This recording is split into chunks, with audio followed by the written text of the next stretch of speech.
So now that we've talked a little bit about inverses, let's talk about how do we actually find inverses. So formulas, graphs, and tables. So two functions are inverses means one undoes the other. If you start with quantity and find price, and then take that price to find the quantity, you just come back to where you started from. So just summarizing what was on the last lecture, generally graph a function and see if it passes the horizontal line test. And you can always check things if they're inverses by checking this relationship. So here are two functions. Which one has an inverse? Well, how do we tell? The easiest thing is to graph this. So x, y, if I'm going to graph this, this is the absolute value graph. So y equals absolute value of x minus 1 minus 3, moved right 1 unit and down 3 units.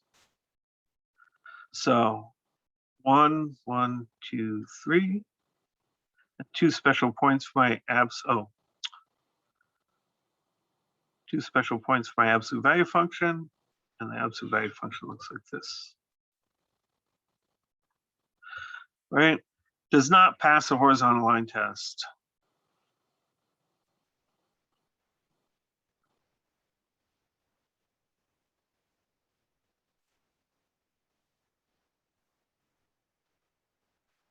Generally, even functions won't have inverses. Okay, what about square root of x minus 2?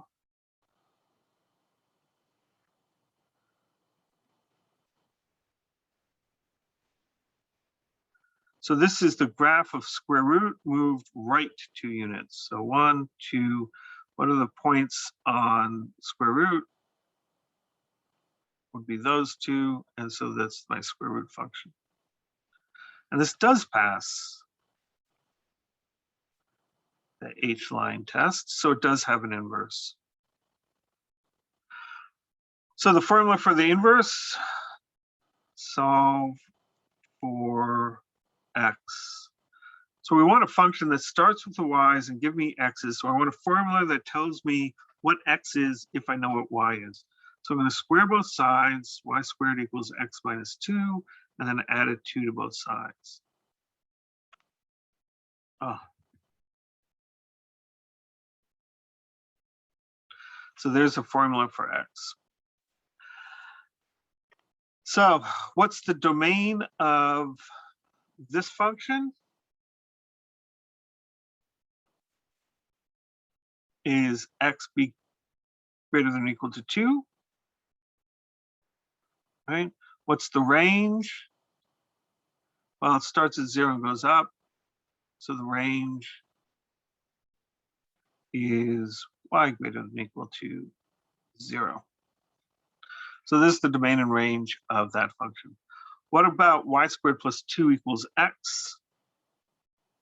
Well, we have to be a little bit careful. What do we know about the y's here? Y's are only positive, right? So we can't actually switch. So the range and the domain are set by what the original function is. So for this one, we're taking y as being our domain. So y greater than or equal to 0. And our range is being the x's, because we're doing a function from y's back to x's. So that's x greater than or equal to 2. So the formula looks like it could use any y that you wanted, because it's y squared. But because we got it by finding the inverse of the square root of x minus 2, which tells us what the allowable y's are and the allowable x's. So the domain of the inverse function is y greater than or equal to 0 and x greater than or equal to 2. Okay, so if a function y equals f of x has an inverse, usually it's called the inverse function is written as y equals f inverse of x. So in this case here,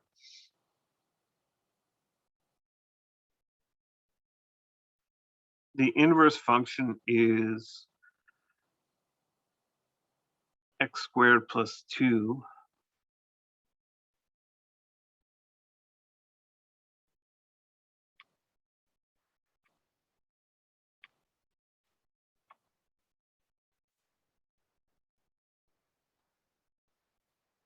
One of the weird things and annoying things about inverse functions is people generally like to write inverse functions as x is the domain and y is the range. And so f inverse of x is y. And so we want to take this function and we want to write it as x squared plus 2 equals y, change the variables back a little bit, and then write it as f inverse of x. It's a little annoying sometimes, but that's the convention for dealing with this. So here's a function. What's f inverse of x? How do you find the inverse of this? Well, we'll write this as y equals x minus 3 of 2x plus 5. And we want x as a function of y, and that means we want to be able to solve to get a formula with x all by itself.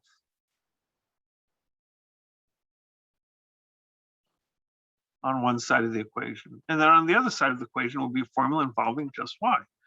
So how do I go about doing this? How do you simplify this? Well, we're going to multiply both sides by 2x plus 5. So 2x plus 5 times y equals x minus 3 over 2x plus 5 times the quantity 2x plus 5. Parentheses everywhere. These will cancel out. And then we'll distribute the y on this side. Oh, well, rewrite it so that it's not so sloppy. 2x plus 5y equals x minus 3. Now we'll distribute the y on both to both of these terms. And that gives me 2xy plus 5y equals x minus 3. Okay, remember that we're solving for x. So what we want to do now is get all x's on same side. So I'm going to subtract an x from both sides. We get 2xy minus x plus 5y equals minus 3. And then I'm going to subtract a 5y from both sides so that everything on the left-hand side has an x. There you go. And now I can factor. Right? X is a common term to both of those. So we get 2y, factor out the x, what's left behind is 2y minus 1. And now divide.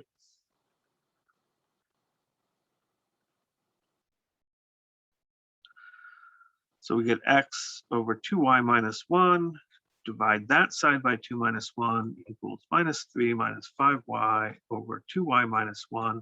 And what happens when I do that division?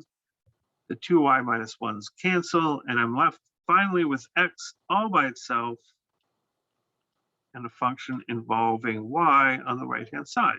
So now I've got x written as a function of y.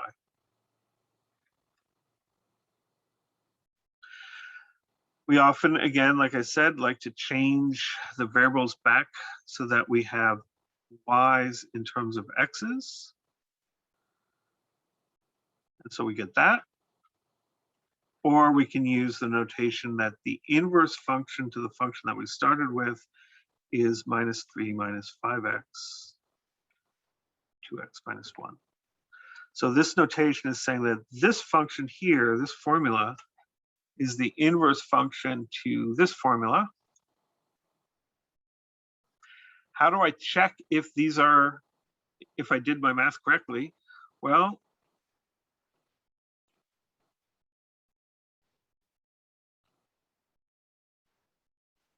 that's that, right? So f inverse of x is minus 3 minus 5x over 2x minus 1.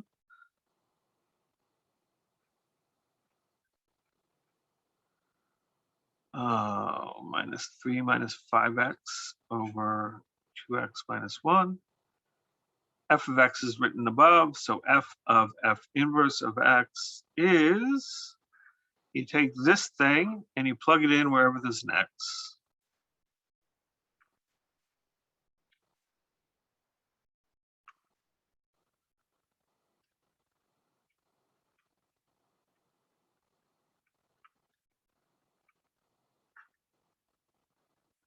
And you simplify it if you can, and that should give you just an x. Everything should cancel out and you'll be left with an x. So that's how you check that something's an inverse. Once you find the inverse formula, plug it back in for the x in the original formula, and that can tell you whether the inverse is, whether your inverse is correct. Wouldn't really want to do that with this one because it would take a while, but it should be possible. So that's the theory on how to solve that. So inverse of functions given as graphs. So here's two functions below. Which one has an inverse? And I think we called this one y equals g of x previously, and the dotted line y equals f of x. F of x does not pass the horizontal line test. So no inverse. Oops. What about g of x? Well, g of x does pass the horizontal line test, so it's got an inverse. So what's the graph look like? So for g, we know that if x is -4, y is -2. And then it's a straight line up to where x is -2 and y is 0. That's this point. And then another straight line up to 1, 1. And then another straight line up to 4, 5. If we think of this as a function from y to x, that means starting with 2 and getting -4, right? If we start at y equals -2, sorry. If we start at y equals -2, we get an x is -4. If we start with y equals 0, we get an x of -2. If we start with y equals 1, we get an x of 1. And if we start with a y of 4, if we start with a y of 5, we get an x of 4. Great. So how do we graph that? If we want to graph it on the same axes, or just relabel them as x and y, and we want to graph these points, right? So what's the relationship between this set and this set?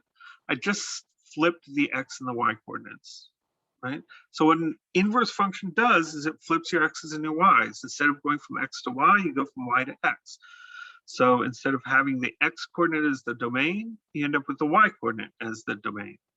So all the y coordinates here become the domain coordinates there. So -2, -4 is down here. 0, -2 is here. 1, 1 is there. And then 5, 4 is up here. So my inverse function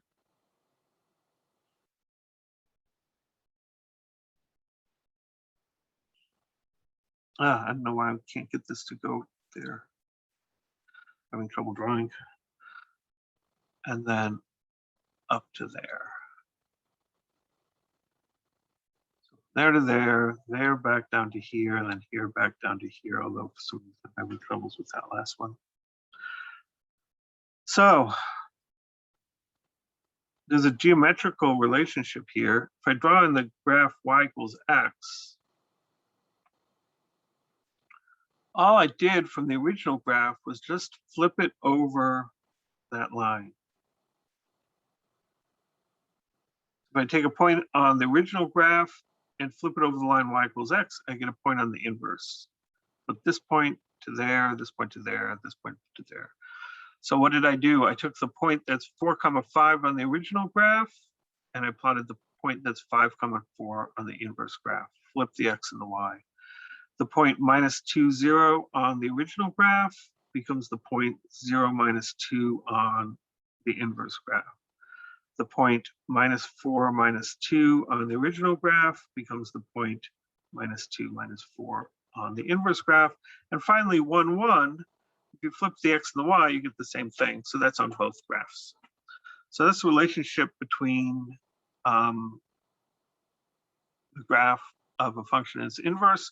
And what we're done with the domain and range is the domain of the function becomes the range of the inverse, and the range of the function becomes the domain of the inverse. So the range here became the domain here became the range.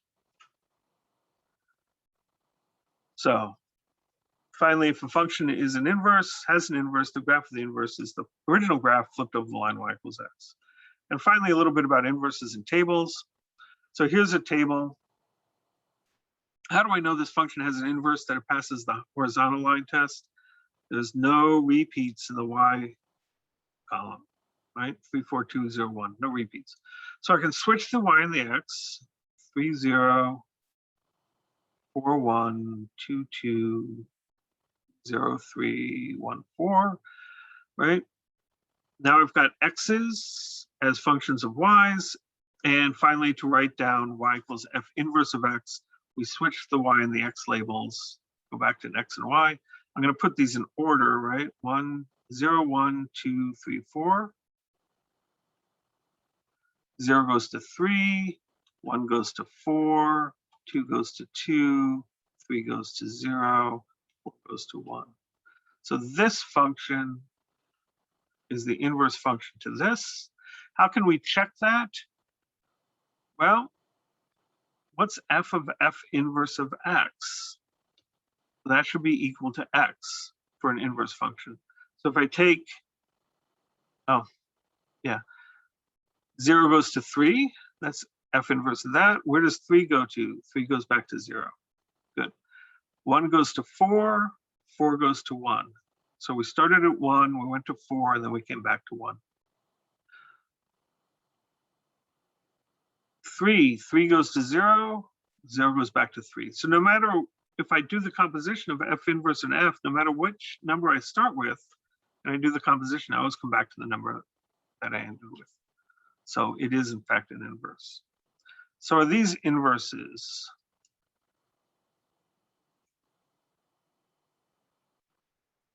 Why are they not inverses? Well, if we did g of f of x, should be x for these to be inverses. But if we start with 0, that takes us to 1. And if we go to 1 into g, that takes us to 2. To be inverses, if we started with 0 and we went to 1, 1 would have to take us back to 0, right? The inverse has to undo whatever the function does. If the function takes you from 0 to 1, the inverse has to take 1 back to 0. And so g of f of 0 is equal to 2. And 2 is not equal to 0, so not inverse. Okay, and now we can just do some compositions. G of f of 3, this means we do f first, and then g. So 3 goes to 2, so f of 3 is equal to 2, and we take 2 and we plug that into g, and we get out 0. F inverse of g of 1, well, 1, if we plug that into g, takes us to 2. And now f inverse is asking for one of the y's as an input because it wants to go from y back to x. So we take this 2 and we look for 2 in the y column. So we want f inverse of 2. And 2, f inverse of 2 goes back to 3. Right, so the inverse takes you from the y column back into the x column. G of f inverse of 4. So f inverse of 4 means start in the y column for f, find out what the corresponding x is, and that's 2. And then take that 2 and go back into the table for g and find out that g of 2 is 0. F of f inverse of 3, what does that mean? Well, that means start with 3 in the x column, in the y column for x, and find the corresponding x value, and that's 1. And then use that 1 and put it back into the function for x, and that just takes you back to 3. Which is what the composition is supposed to do, right? F inverse takes 3 to 1, f takes 1 to 3. So If you do one and then the other on 3, you get 3. And likewise, f inverse of f of 0 equals 0. So f of x has an inverse. You can also tell that g does not have an inverse